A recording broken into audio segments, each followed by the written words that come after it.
Bonjour et bienvenue dans mon podcast. Je m'appelle David Barbion, je suis thérapeute et coach spécialisé en thérapie brève depuis plus de 15 ans maintenant.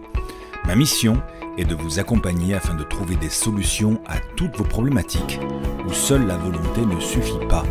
Je partage avec vous mes outils, mon expérience, ma vision pour vous permettre d'avancer, de vous dépasser et de gagner du temps. Allez, c'est parti pour l'écoute de ce nouveau podcast. Bonjour à vous, j'espère que vous allez bien, j'espère que vous êtes en pleine forme. Aujourd'hui, je vais vous parler des phobies, parce que les phobies, c'est un mal assez répandu. Il y a entre 5 et 15% des Français qui souffrent d'une phobie. Et la phobie, qu'est-ce que c'est ? En gros, c'est une peur irrationnelle. C'est pas une peur, c'est pas une grande peur, c'est une très grande peur. Ou lorsque le phobique est face à sa peur, que ce soit un objet, un animal, un être humain, une situation, il est soit paralysé de peur, c'est-à-dire qu'il ne peut plus rien faire, il est scotché sur place, il peut juste peut-être hurler ou pleurer, soit il n'a qu'une envie, c'est s'enfuir en courant, en laissant tout derrière soi. Bref, la phobie, ça parle d'une perte de contrôle véritable par rapport à quelque chose qui nous fait extrêmement peur. Et c'est souvent irrationnel, c'est-à-dire que le décalage entre ce qui fait peur et la réaction qu'on a, est vraiment disproportionné. Alors je vais vous parler de ça aujourd'hui, sachant que les phobiques aussi, c'est quelque chose que peut-être tout le monde peut à un moment donné développer. La phobie, on peut développer ça parce qu'elle se développe en général sur un terrain d'anxiété. Ce sont les personnes anxieuses qui peuvent développer ça. Je vous parlerai un petit peu plus après de comment ça se passe. Mais voilà, à partir du moment où on a une anxiété, soit on peut être anxieux sur toutes les parties de sa vie, soit notre inconscient peut décider, inconsciemment bien sûr, de cibler notre anxiété sur quelque chose. Et c'est ça qui devient la phobie. La phobie, c'est une anxiété qui est ciblée sur quelque chose de particulier. Ça va être sur les araignées, ça va être sur la peur de vomir, ça va être sur la peur de prendre l'avion. Mais voilà, c'est de l'anxiété ciblée. Donc on va parler de ça aujourd'hui. Je vais d'abord vous donner la liste des phobies les plus communes. Alors il y a des milliers de phobies, mais on va faire la liste des phobies les plus courantes. Et je vais vous donner aussi la liste des phobies les plus insolites, les plus cheloues. Et puis ensuite je vous parlerai de comment on attrape une phobie. Parce que ça ne vient pas comme ça, il y a des façons d'attraper une phobie. Et on parlera de comment on peut soigner bien sûr une phobie, les solutions les plus efficaces pour s'en libérer. Alors, tout d'abord, quelles sont les phobies les plus courantes qu'on peut retrouver, on va dire, sur le marché des phobiques, quoi. Alors, les phobies les plus courantes, elles ont toujours des noms incroyables. Donc, la phobie qu'on retrouve très souvent, c'est ce qu'on appelle l'anthropophobie. C'est la phobie sociale, c'est-à-dire la peur des gens. Il y a les phobiques, les anthropophobes, ils ont peur des gens, ils ont peur des groupes de personnes, ils ont peur de sortir, rencontrer des gens dans des soirées, mais ça peut être à l'école, ça peut être à l'entreprise, etc. Une autre phobie qui est assez répandue, c'est la glossophobie, et elle est très proche de l'anthropophobie. La glossophobie, c'est la peur de parler en public. Alors ça peut être très handicapant, notamment dans le milieu professionnel. J'ai souvent des gens qui viennent consulter pour ça, pour se libérer de cette peur profonde, parce qu'ils sont managers, ils ont des réunions à animer, et voilà, ils sont morts de peur, ils n'arrivent pas à gérer le truc. Donc c'est pour ça qu'ils consultent. La claustrophobie, en troisième, c'est la peur des espaces confinés. Vous savez, les claustrophobes, ça peut être la peur d'un ascenseur, d'une pièce sans fenêtre ou avec des petites fenêtres. Voilà, tous les endroits un peu confinés, ça peut être les parkings, tous ces endroits-là où on se sent un peu à l'étroit, un peu engoncé. Eh bien, les claustros, ils détestent ça. Ils ont du mal à respirer, ils partent en panique. L'agoraphobie. Alors là, c'est le contraire de la claustrophobie. L'agoraphobe, lui, il a peur plutôt des grands espaces ouverts. Voilà, ça lui fait peur, les grands espaces ouverts, vous voyez, c'est tout à fait le contraire de la claustrophobie. Ensuite, il y a la brontophobie, toujours des noms un peu bizarres. La brontophobie, c'est la peur de certains phénomènes météorologiques. Par exemple, c'est la peur des éclairs. Mon chien, lui, par exemple, il doit être brontophobe, puisque lorsqu'il y a l'orage et qu'il y a les éclairs, il a très peur. L'acrophobie, c'est assez courant aussi, vous connaissez, c'est la peur des hauteurs. Ça peut varier en intensité, ça peut aller d'une appréhension à carrément la phobie, vraiment la peur intense. Et ça peut être handicapant, c'est-à-dire que si vous travaillez dans un environnement où il faut aller dans des immeubles, dans des tours, et que vous êtes acrophobe, eh bien vous avez du mal à vous rapprocher de la fenêtre. Parce que vous vous sentez pas bien.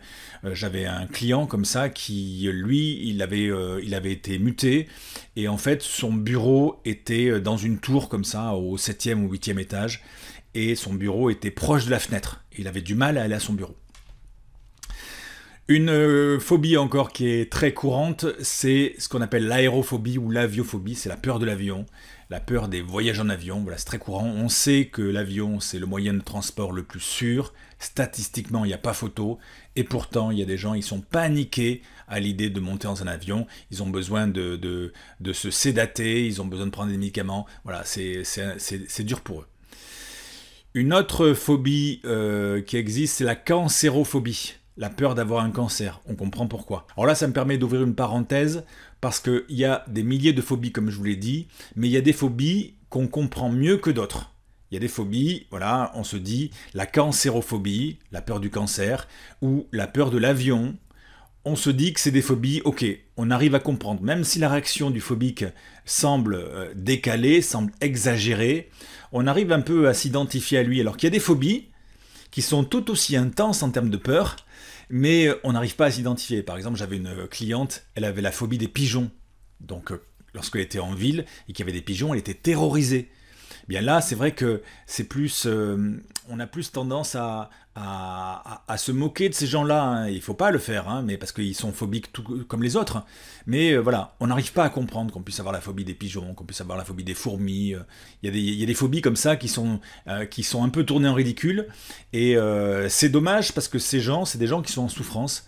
Et il faut savoir que la phobie, c'est vraiment une peur irrationnelle. Donc, qu'on puisse comprendre ou qu'on puisse ne pas comprendre, le message c'est que quand quelqu'un est phobique, il faut respecter ça et il faut éventuellement lui expliquer comment il peut s'en libérer de la phobie. C'est ce que je vais vous expliquer après. La parenthèse est terminée. Je voulais vous parler aussi de l'hématophobie. La phobie, la peur du sang. Là aussi, on peut comprendre. Les gens qui ont peur du sang, personne n'aime le sang. Et on peut comprendre ça. Donc l'hématophobie, c'est voilà, les gens qui voient du sang, voilà, ils sont en flip total.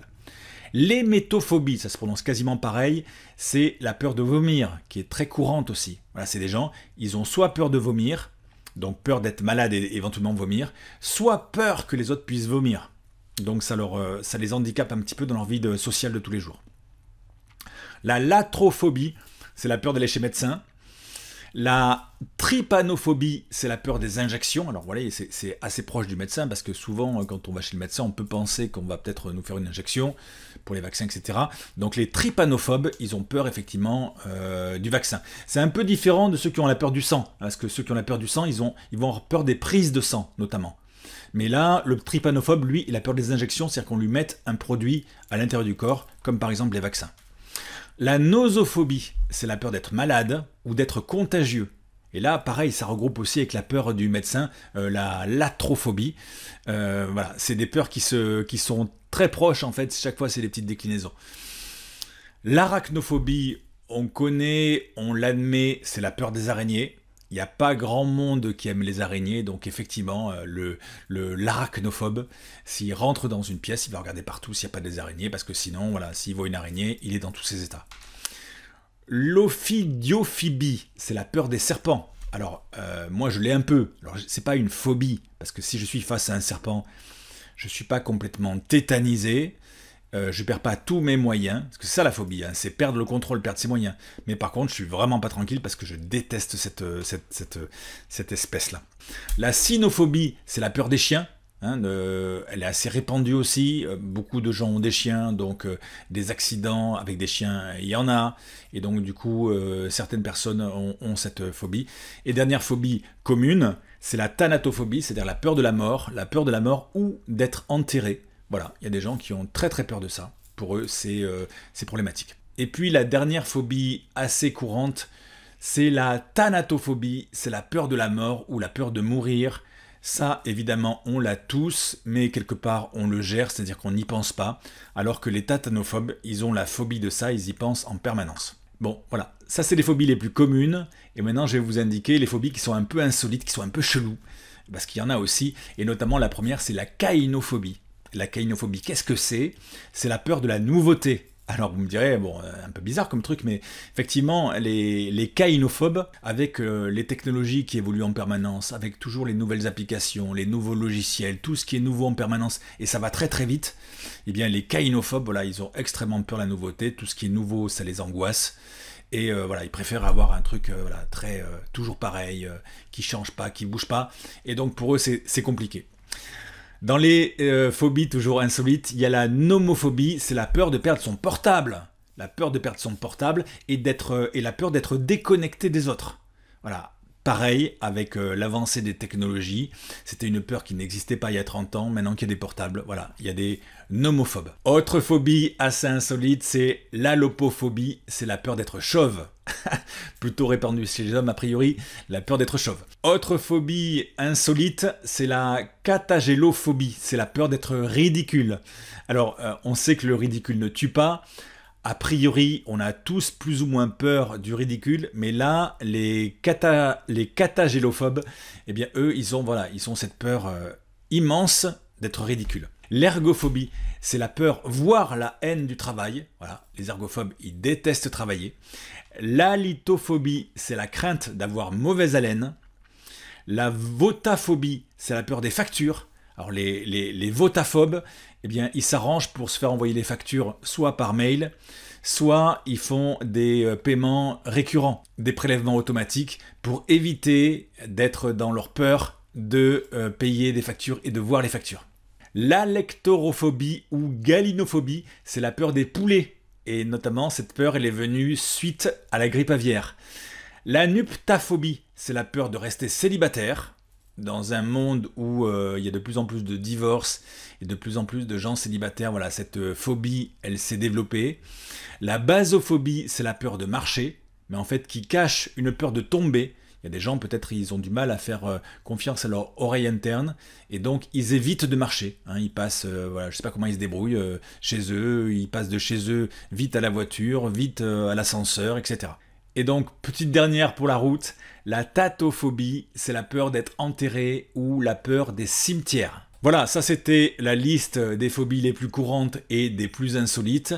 Maintenant, je vais vous parler de comment attrape-t-on une phobie.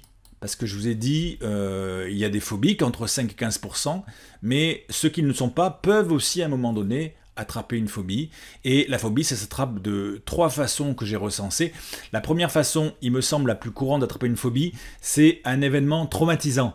Si on a traversé un événement traumatisant, eh bien, on peut à ce moment-là développer une phobie. Par exemple, imaginons les événements du Bataclan, les gens qui ont été victimes de ça, ils peuvent développer une phobie, par exemple, de l'enfermement, comme la claustrophobie ou une phobie des gens. Voilà, ça peut sembler, on va dire entre guillemets, logique qu'à un moment donné, eh bien, ce traumatisme se transforme en une peur irrationnelle comme ça. Alors, justement, en parlant des événements traumatisants, il y a 2 types de victimes dans ce type d'événement. Les gens qui ont été victimes du Bataclan, c'était des victimes primaires, c'est-à-dire que c'est eux qui étaient sur les lieux du drame. Mais il peut y avoir aussi des victimes secondaires, c'est-à-dire les gens qui ont vu ça à la télé. Par exemple, j'avais vu un reportage sur les victimes secondaires du 11 septembre. C'est des gens qui n'avaient pas été dans les tours du 11 septembre, ils n'avaient pas de famille, d'amis qui avaient été victimes directes du 11 septembre. Par contre, le fait d'avoir vu à la télé en boucle pendant des jours et des jours ces tours tomber en flammes, eh bien, il y a des gens qui ont développé des traumatismes par rapport à ça. Et donc, le traumatisme peut amener aussi une phobie.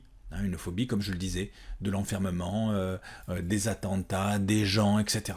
Voilà, ça c'est l'événement, la première façon d'attraper une phobie, c'est parce qu'il y a eu un événement traumatisant, voilà, qui nous a marqué. Deuxième façon d'attraper une phobie, selon moi, c'est la fréquence. C'est-à-dire si on est de manière assez fréquente confronté à quelque chose qui s'associe à du négatif chez nous, et donc au final, eh bien, ça peut créer une phobie. Je vais prendre un exemple qui avait été donné par David Laroche. À l'époque, il parlait des croyances négatives, mais les croyances négatives, eh bien, ça peut aussi devenir des phobies. Et il prenait l'exemple des nains. il parlait d'imaginer quelqu'un qui va à son entretien d'embauche en voiture, il va à son entretien d'embauche, il est sur le parking de l'entreprise où il a son entretien, il est un peu en retard, il reste qu'une place sur le parking et au dernier moment, il y a quelqu'un qui lui pique la place, qui lui prend la place de parking. C'est son entretien d'embauche, il est hyper stressé, le gars lui pique la place et il se rend compte que le type qui lui a piqué la place, c'est un nain. Bon. Et puis quelques temps plus tard, il va dans une soirée et dans cette soirée, il remarque une très jolie fille qui lui plaît beaucoup, elle a l'air intéressante, etc. Il s'approche d'elle pour l'aborder, pour lui parler, et là, il se prend un vent extraordinaire, une veste d'un autre monde, la honte. Il se retourne et le premier truc qu'il voit dans la soirée, c'est un nain. Et puis troisième événement un petit peu plus tard, un jour il est en train de faire ses courses, il est pressé avec ses sacs, il traverse la route, il manque de se faire écraser par une voiture, grosse frayeur, et au moment donné il se retourne, qu'est-ce qu'il voit sur le trottoir? Un nain. Eh bien il y a des chances que ce gars, il commence à développer une peur, voire le truc grandisse et que ça devienne une phobie des nains. C'est-à-dire que chaque fois qu'il voit un nain, il est dans tous ses états parce qu'il se dit que quelque chose de terrible va lui arriver. Voilà, ça, c'est la notion de fréquence. C'est-à-dire il y a une répétition d'événements négatifs qui ont un point commun. Et ce point commun, ça peut devenir l'origine, ça peut faire l'origine d'une phobie. Et puis, troisième façon d'attraper une phobie, pour les gens qui ont un terrain anxieux, je vous l'ai dit, hein, la base c'est qu'il y a souvent un terrain anxieux, c'est par transmission des parents. J'ai eu un exemple comme ça un jour d'hématophobes, c'est-à-dire de gens qui ont peur du sang. Je reçois en consultation un jeune homme qui avait peur du sang depuis toujours, il avait toujours peur du sang, et ça l'a handicapé par rapport à ses projets professionnels. Et donc il vient me voir, on travaille là-dessus, il est libéré de sa peur du sang, il est content, et donc ensuite il envoie sa sœur qui pareil, a la phobie du sang. Elle ne sait pas pourquoi, elle a toujours eu la phobie du sang. Je l'aide à se libérer de cette phobie, elle est super contente, et donc après elle m'envoie sa mère, leur mère à tous les deux. Et leur mère, elle vient, elle a la phobie du sang, mais elle sait pourquoi. Elle sait pourquoi parce qu'elle avait été traumatisée dans un accident lorsqu'elle avait 20 ans. Il y avait du sang partout et donc du coup, elle avait généré une phobie du sang. Et ensuite, malgré elle, elle l'a transmise à ses enfants. C'est-à-dire que petits, ses enfants à 2-3 ans, je ne sais pas, quand ils ont dû voir un ou plusieurs événements où leur mère était face à du sang et sur son visage, elle était paniquée. Par exemple, je sais pas, elle s'est coupée avec un couteau dans la cuisine, il y avait un petit peu de sang. Elle était paniquée. Les enfants, qu'est-ce qu'ils ont vu tout petits? Ils ont vu le sang, ils ont vu le visage de maman paniquée, ils ont associé les deux, ils ont dit « Ok, ça, la meilleure façon de se comporter, c'est quand on voit ce truc-là, le sang, il faut paniquer. » Voilà. Et donc, c'est comme ça qu'on leur a transmis la phobie. Peut-être qu'ils ont été témoins d'un, deux, trois événements comme ça, mais ils ont adopté cette phobie comme si c'était un copier-coller en fait de l'émotion de leur mère sur eux. Et ensuite, cette phobie, elle s'est développée. Et du coup, ils ont toujours été hématophobes, mais ils ne savent pas pourquoi, parce que 2, 3, 4 ans, c'est un âge où on oublie. Donc ils ont oublié l'événement. Mais par contre, ils ont la phobie. Voilà, ça c'est exactement l'exemple de la transmission. C'est-à-dire que les parents peuvent nous transmettre leurs propres peurs, leurs propres phobies, comme ils peuvent nous transmettre leurs propres croyances. Ok, maintenant on va voir pourquoi c'est important de soigner une phobie. Parce qu'on pourrait se dire, une phobie, je peux rester avec. Et c'est vrai, des fois, on peut vivre avec sa phobie. Tout dépend si elle est handicapante ou pas. Si elle n'est pas handicapante, on peut très bien vivre avec sa phobie, c'est pas un problème. Si vous avez la phobie des kangourous, et que vous habitez en France, et que vous ne souhaitez pas déménager en Australie, bon, la phobie des kangourous, ça passe, quoi. C'est pas grave, c'est pas handicapant. En revanche, si vous avez la phobie du sang, comme je le disais dans l'exemple, là, si vous avez la phobie de l'avion, si vous avez la claustrophobie, peut-être ça peut être vraiment handicapant, ou la phobie de parler en public. Donc voilà, en fonction de si c'est handicapant ou non, vous allez voir si vous devez la soigner, si ça agit sur votre qualité de vie ou pas. Pour exemple, j'avais une femme un jour d'une quarantaine d'années qui vient me voir et elle avait la phobie des clowns. Elle me dit, David, voilà, j'ai la phobie des clowns. Voilà. Et je lui dis, mais est-ce que c'est vraiment handicapant pour vous, cette phobie? Elle me dit oui, parce que je travaille chez McDo. Et c'est vrai qu'à l'époque, chez McDonald's, eh bien, devant chaque restaurant, il y avait un clown, le clown McDonald's. Et donc, elle a flippé de ça, elle ne pouvait pas aller au travail. Donc, c'était vraiment handicapant pour le coup. Donc oui, c'est important de soigner une phobie, premièrement parce que c'est par rapport à la qualité de vie. Si pour vous, c'est handicapant dans votre vie de tous les jours, ben, faut vraiment s'en débarrasser, quoi. Faut se libérer de ça. La deuxième chose qui fait que c'est important peut-être de soigner une phobie, c'est par rapport à la confiance en vous, votre confiance en vous. C'est vrai que à partir du moment où on se libère de peur, eh bien naturellement on a plus confiance en soi. On commence à se sentir plus fort, on est fier de soi, donc la confiance en soi grandit. Alors qu'à l'inverse, si on subit sa phobie au quotidien, si on laisse sa vie dirigée par ses peurs, eh bien, du coup, forcément, on a moins confiance en soi. Donc c'est aussi important pour la confiance en soi de se libérer d'une phobie. Troisième chose pour laquelle c'est important de se libérer d'une phobie, c'est pour éviter que la peur grandisse. Parce que la phobie, ça grandit. Ça grandit et ça peut même grandir de manière horizontale, c'est-à-dire sur d'autres domaines de votre vie. Je vous donne un exemple. Imaginez, je prends un ascenseur un jour et je reste coincé dans l'ascenseur. Pas drôle, donc je reste coincé dans l'ascenseur pendant une demi-heure, le temps que le technicien arrive pour me déloger de ça. Et donc, le lendemain, peut-être, je vais être amené à prendre un autre ascenseur. Mais si la veille, je suis resté coincé une demi-heure, j'ai deux choix. Peut-être que je vais me dire, bon ok, allez, je prends sur moi, je prends l'ascenseur. Je serai un peu tendu dans l'ascenseur, mais je prends l'ascenseur. Et finalement, le voyage se passe bien. Et puis le lendemain, je reprends l'ascenseur. Peut-être que je vais reprendre une dizaine de fois l'ascenseur en étant un petit peu sous tension par rapport à ça. J'ai peur que l'événement qui m'est arrivé une première fois se reproduise. Mais au bout d'un moment, avoir repris l'ascenseur et que tout se passe bien, il y a des chances que j'ai oublié ce moment-là et que je sois passé à autre chose. Voilà. C'est comme on dit, vous savez, quand on tombe de cheval, il faut remonter à cheval. Voilà, c'est pareil. Donc ça, c'est la première option. Ou alors la deuxième option, la veille, je suis resté coincé dans l'ascenseur. Et là, qu'est-ce qui se passe? C'est que je dois prendre l'ascenseur.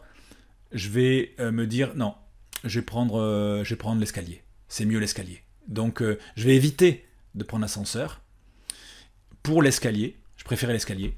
Et puis, du coup, ma peur va grandir un peu, parce que la peur se nourrit de l'évitement. On va revenir là-dessus aussi. La peur se nourrit de l'évitement. Donc, je vais éviter. Ma peur de l'ascenseur va grandir un petit peu. Et le lendemain, pareil, si je dois reprendre l'ascenseur, je vais éviter encore. Parce que j'aurai encore un petit peu plus peur. Et plus je vais éviter, plus je vais avoir peur de l'ascenseur.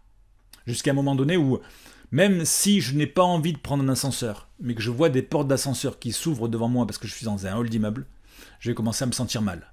Pourquoi? Parce que la peur, elle a grandi et elle est devenue une phobie. J'ai commencé à générer une phobie de l'ascenseur. Mais cette phobie, elle peut grandir aussi de manière horizontale, comme je vous le disais. Après avoir la phobie de l'ascenseur, peut-être que je vais commencer à être phobique dans tous les endroits où je me sens coincé comme ça. Ça peut être dans un avion, ça peut être dans un bateau, dans un train, ça peut être dans la voiture sous des tunnels, mais ça peut être aussi en réunion, dans une salle de spectacle, etc. Cette phobie, non seulement elle peut devenir de plus en plus grande par rapport à l'ascenseur, mais en plus elle peut se développer sur d'autres domaines de vie. Donc c'est pour ça aussi que c'est important de se libérer d'une phobie, c'est parce que ça peut grandir. Et quatrième point qui fait que c'est important de se libérer d'une phobie, c'est comme je le disais tout à l'heure, c'est pour éviter de transmettre. Parce que si vous êtes phobique, il y a des chances que vous transmettiez ça malgré vous à vos enfants. Donc pour leur éviter ça, libérez-vous de votre phobie dès que vous pouvez.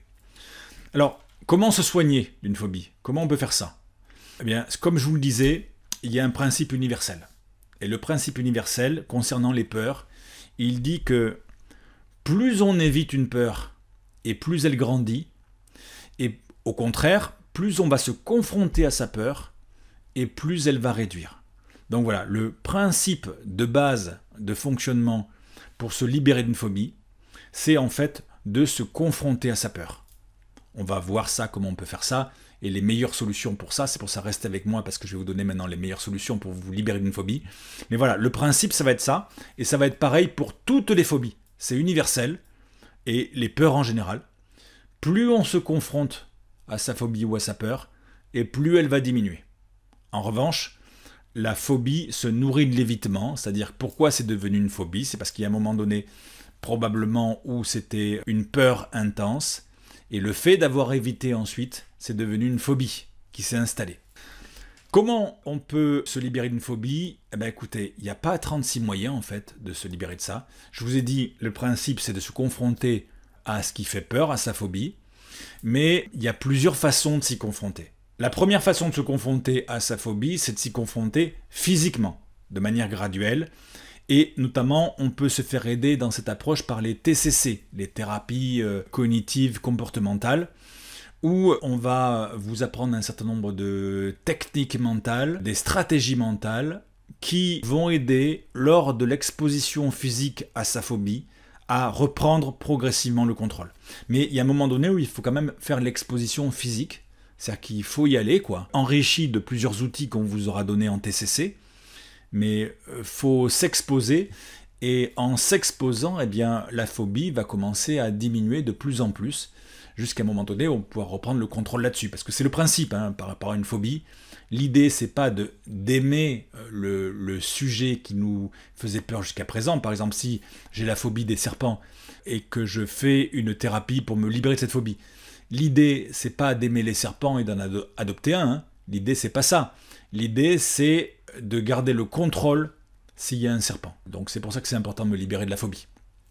Donc première solution pour se libérer d'une phobie, c'est les TCC avec une exposition physique graduelle à sa phobie pour permettre à la phobie de disparaître. Ça va peut-être être un petit peu long, ça va peut-être être un petit peu coûteux pour le coup, mais c'est une technique très efficace, les TCC. Deuxième façon de s'exposer à sa peur, à sa phobie pour s'en libérer et reprendre le contrôle, c'est par le virtuel. Alors c'est génial ça maintenant parce qu'il y a des casques de réalité virtuelle qui vous permettent de vous exposer à votre phobie en virtuel, mais le principe c'est toujours le même, c'est qu'à force de s'exposer, eh bien la phobie diminue.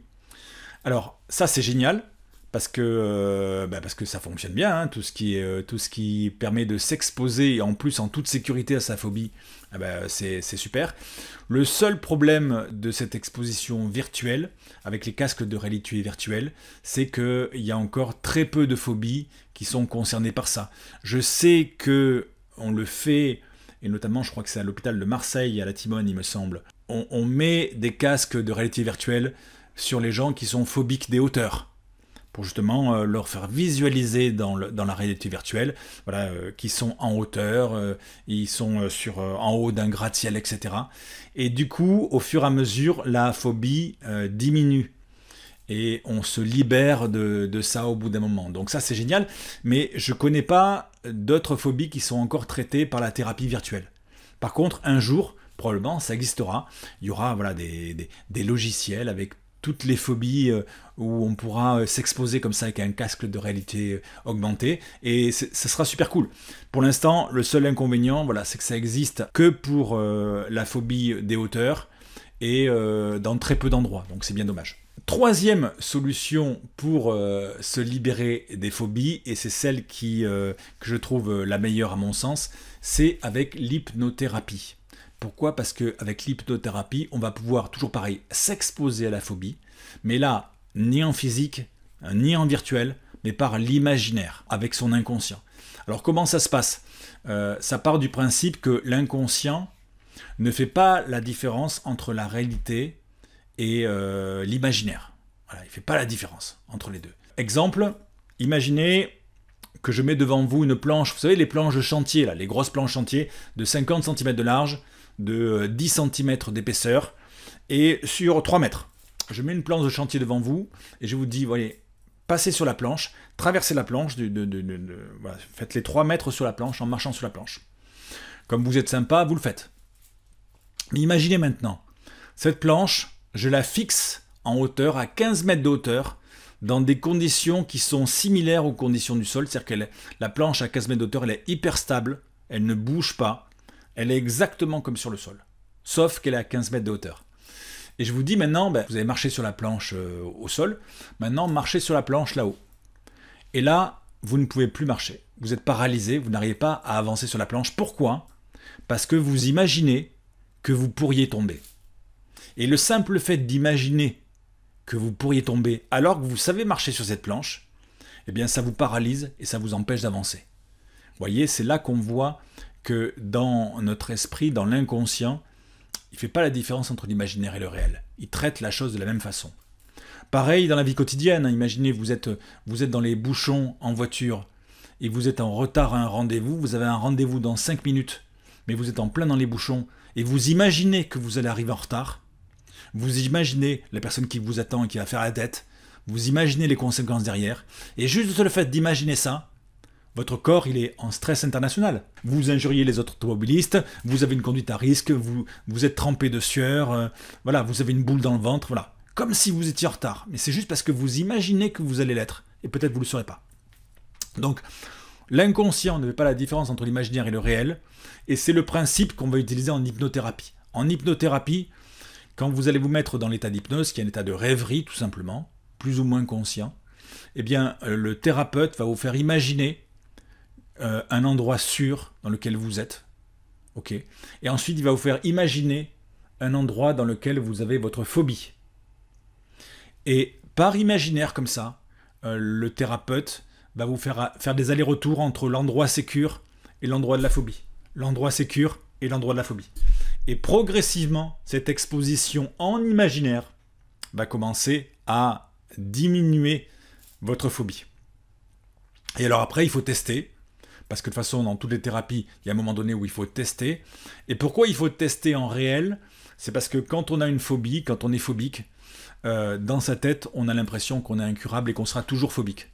Hein, si vous êtes phobique et que vous m'écoutez, vous savez que c'est vrai. Et donc, tant qu'on n'a pas testé en réel, quelle que soit la thérapie, on ne va pas savoir si on va mieux. On ne va pas savoir si on est en train de guérir. Pourquoi? Parce que les émotions, comme la peur, mais toutes les autres émotions, c'est dans le corps que ça se passe. Quand j'ai peur, c'est des symptômes physiques. Hein. J'ai la boule dans la gorge ou dans le ventre, j'ai du mal à respirer, j'ai une oppression, mon cœur bat très vite dans la poitrine, j'ai les jambes qui tremblent, je peux avoir les mains moites, je peux être en sueur. C'est très physique tout ça. Donc, une fois que vous avez fait la thérapie, eh bien, il faut aller tester pour voir comment le corps réagit. Parce que par exemple, si vous avez la phobie de l'avion, si en imaginaire avec l'hypnose, je vous fais imaginer un endroit où vous êtes bien, et puis un endroit où vous êtes dans l'avion où vous flippez, et qu'on fait plusieurs allers-retours comme ça, eh bien, en sortie de la séance, vous avez l'impression, vous vous êtes dit, tiens, oui, effectivement, quand j'ai imaginé, ça allait mieux. Chaque fois, j'allais dans l'avion et je me sentais de mieux en mieux. Mais maintenant, il faut tester en réel. Il faut aller dans l'avion, et c'est que dans l'avion que vous allez voir que ça va mieux. Parce qu'à ce moment-là, dans l'avion, qu'est-ce qui va se passer?